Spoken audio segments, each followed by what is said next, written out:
بسم اللہ الرحمن الرحیم۔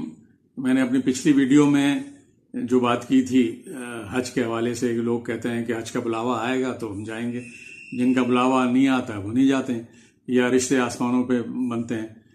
اس سلسلے میں کچھ ایک بات ایڈ کرنا چاہتا۔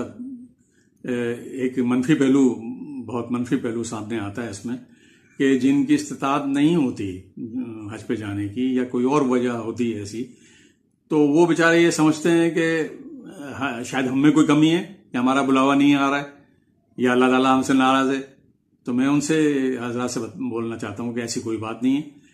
یہ حج کا معاملہ بھی ایسے ہی جیسے دوسرے اور آپ کام کرتے ہیں، ارادہ کرتے ہیں کہیں بھی جانے کا، کہیں یا کوئی کام کرنے کا ارادہ رکھتے ہیں، لیکن وہ نہیں ہو پاتا کسی وجہ سے، کوئی وسائل کی وجہ سے، کسی اور وجہ سے۔ تو یہ ایسا ہی حج کا معاملہ بھی ایسا ہی ہے۔ اس میں یہ نہیں ہے کہ اللہ تعالیٰ آپ سے ناراض ہے اس لیے آپ نہیں جا